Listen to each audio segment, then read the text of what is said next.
जरा सा कुछ खो गया, चैन से चैन भी सो गया, राह में मेरी खड़ा इश्क था, मैं बेखबर तो गुजर गया, खुश्क मेरे ख्वाबों में घुल गया भीगा ये सफर।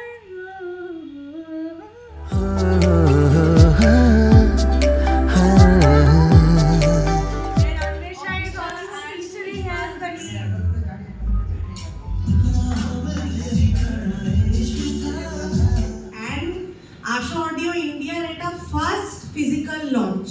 এর আগে আমাদের যে দুটো গান হয়েছে we haven't done this Asha audio ইন্ডিয়ার জন্য। আগে যে দুটো গান হয়েছে সেগুলো যেহেতু এটা আমাদের রিমোটলি আমাদের মুম্বাই অফিস থেকে কন্ট্রোল হয় এবং ওখান থেকেই পিআর হয়, তো সেই জন্য ওখান থেকে হয়ে জিনিসটা ডিজিটালি হয়ে গেছে। বাট এটা যেহেতু Anwesha project and Anwesha has been a part of Asha Audio since I think 10-12 years we have been working together. More. Yes, for Asha Audio, absolutely. Since we both were born, আমরা কাজ করছি and when এই প্রজেক্টটা নিয়ে আগের বছর মাঝখান থেকেই আমাদের আলোচনা যখন অন্বেষা প্ল্যান করছে। অন্বেষাদি কেমন আছো, কেমন কাটছে নতুন বছর? দারুণ, এত ভালো ঠান্ডা পড়ছে, এরকম ওয়েদারের জন্য তো আমরা সারা বছর অপেক্ষা করে থাকি। তো স্পেশালি আমরা তো গরম দেশে থাকি, তাই শীতকালটাই আমাদের জন্য খুব মানে একটা দারুণ সময়। আর নতুন বছর শুরুটা কিভাবে হলো সেটা একটু বলো। নতুন বছর শুরু হলো আমার এবার খুব একটা ইন্টারেস্টিং, মানে আমার 2 তারিখে একটা উত্তম মঞ্চে কনসার্ট ছিল এবং সেটাতে আবার বহুদিন পর ডোভারলেন ক্লাসিক্যাল কনফারেন্সের পর আমি আবার বহুদিন পর পিওর ক্লাসিক্যাল গাইতে বসেছিলাম। তো সেটা একটা অন্যরকম কনসার্ট দিয়ে শুরু হলো আমার নতুন বছরটা। তারপর তো এখন যেহেতু শীতকালে লাইভ কনসার্টস লাইভ শোজ চারধারে চলছেই, অনেক জায়গায় ট্রাভেল করতে হচ্ছে, তো সেটা ডিসেম্বর মাস থেকেই চলছে, জানুয়ারিতেও কন্টিনিউ হচ্ছে। আচ্ছা, এই যে গানের পাশাপাশি তোমাকে তো একটা অভিনয় করতে হয়েছে, তো কি অভিজ্ঞতা ছিল সেরকম?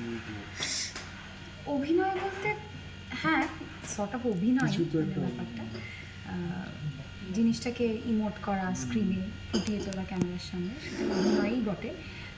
কিন্তু গানের ক্ষেত্রে কি হয়, মানে গানটার একটা ফিল থাকে, তো মানে গানের শুটিংয়ে ওটা একটা সুবিধা হয়। আর আমি যেহেতু গানেরই মানুষ, সেই কারণে অটোমেটিক্যালি একটা ফিল চলে আসে।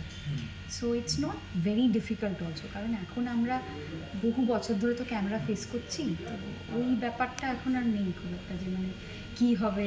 আগে যেমন একটা বাইফার্কেশন ছিল, যে যারা গান গাইবে তারা স্টুডিওতেই থাকবে, যারা অভিনয় করবে তারা ক্যামেরার সামনে, ওই জিনিসটা এখন আস্তে আস্তে চলে গেছে। আর এটা তো তুমি সুরটা নিজে তুমি করেছো? হ্যাঁ, এটা আমার সুর এবং আমার লেখা, সেটা একটা বাড়তি মানে অ্যাড অন। কিরকম কি ভাবনা চিন্তা ছিল সুরটা? এই গানটা তোমাদের একটা গল্প বলি। গানটা অনেক মাস আগে আমার তৈরি, মানে এমনি ক্যাজুয়ালি তৈরি করেছিলাম। অরিজিনালটা কিন্তু গানটার বাংলায় তৈরি করেছিলাম। তারপরে একটা প্রয়োজনে আমি একটা হিন্দি ভার্সন লিখেছিলাম, কারণ সুরটা অলরেডি আমার কাছে ছিল, হিন্দিতে লিখেছিলাম। তো ফাইনালি তারপরে জিনিসটা এরকমভাবে হবে, আলটিমেটলি শান দাদা গাইবে, সেটা কখনো আমি ভাবিনি। পড়েছিল, তারপর দাদা গাইলো, তারপর ultimately Asha audio decided to won the project and পুরো অডিও ভিডিও সবটাই ওরা সুন্দর করে প্রচার করছে, ডিস্ট্রিবিউট করছে, আজকে লঞ্চ হচ্ছে। তো গানটার ফেটে হয়তো এটাই ছিল, মানে এই কারণেই হয়তো এতগুলো মাস পড়েছিল আমার কাছে এইভাবে রিলিজ। ওই বাংলাটা কি আর শোনা যাবে না?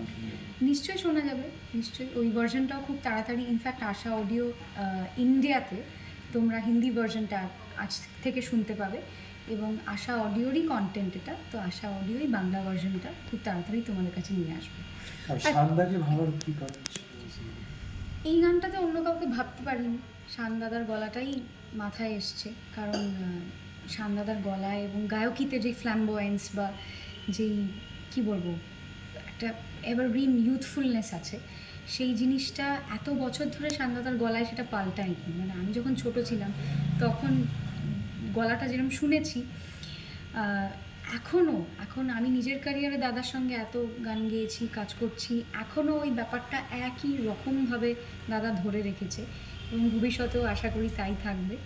তো সেই জিনিসটা সত্যি ইনক্রেডিবল। তাই এরকম একটা প্রাণবন্ত মানে চুলবোলা প্রেমের গানে দাদার গায়কির সাথে যেটা ভীষণ যায়, সেখানে দাদা গাইলেই গানটা বেস্ট হতো এবং সেটাই হয়েছে। এত বছর ধরে গানটা পড়েছিল বললে, তারপর যখন সান্দার রাজি হলো সেই মোমেন্টটা তোমার জন্য কীরকম ছিল? অনেক বছর পুরনো নয় যদিও, মানে অনেক বছর আগে আমি তৈরি করেছি তা নয়, কিন্তু বেশ কিছু মাস পড়েছিল। হ্যাঁ, রাজি হলো বলতে দাদার সঙ্গে আমার রিলেশনটা খুবই মানে একদম ফ্যামিলির মতো।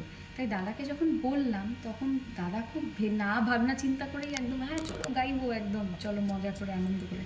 তাই রেকর্ডিংটা আমরা খুব আনন্দ করে করেছি। এবং আমার একটা প্রাপ্তি যে হামসাজ দ্য মিউজিক্যালে, সেখানেও আমার কম্পোজিশনই দাদা গিয়েছিল, একসাথে we share the song. But এটার ক্ষেত্রে আমার খুব ভালো লাগছে যে এটা একটা non film, it's an independent project.